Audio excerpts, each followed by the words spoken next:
Greetings and welcome to Fright Night Flix, where every night is Fright Night. I was lucky enough to catch a cinema showing of Guillermo del Toro's Frankenstein before it hits Netflix.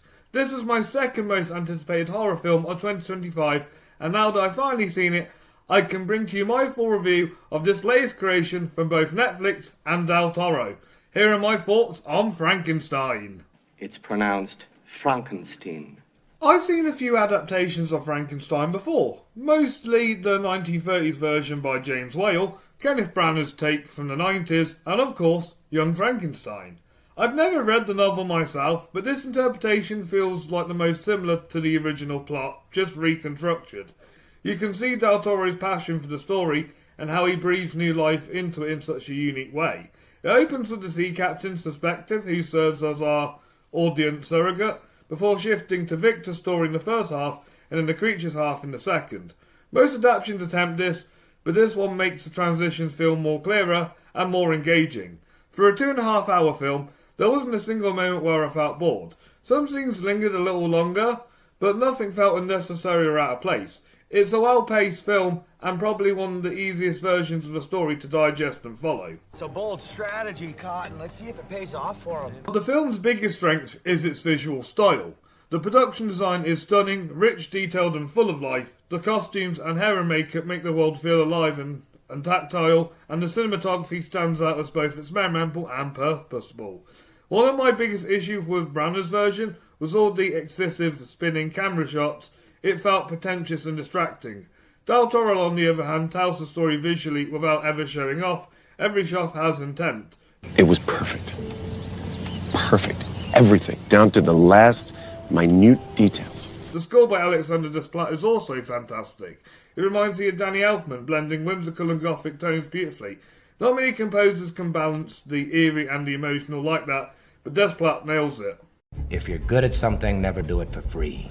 The performances were excellent across the board. Oscar Isaac delivers a powerful lead performance as Victor Frankenstein, easily one of his best roles. Mia Goth shines in her dual performance as both Elizabeth and Victor's mother, bringing the perfect gothic energy that fits Del Toro's world. Felix Kammer, David Bradley, Lars Mikkelsen and Charles Dance all add depth to the supporting cast.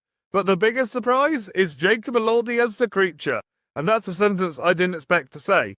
What? Elordi absolutely owns the role of the creature, bringing both the physically and emotions character demand. It's a role that requires vulnerability, power and nuance, and he delivered all three. I'll admit I was disappointed when Andrew Garfield dropped out, but after seeing Elordi's performance, I can't imagine anyone else playing the part. If I had to pick one weak link, it'd be Christoph Waltz. He plays an original character created for the film, and while Waltz gives his usual solid performances, the role itself felt replaceable. I could easily picture Willem Dafoe, Ron Perlman, or even Ralph Ineson, who has a cameo in this film, playing it just as well. Still, it's great to see Waltz pop up in another classic horror adaptation this year, previously appearing in Dracula: A Love Tale. You just hold on for 1 second. Oh, okay.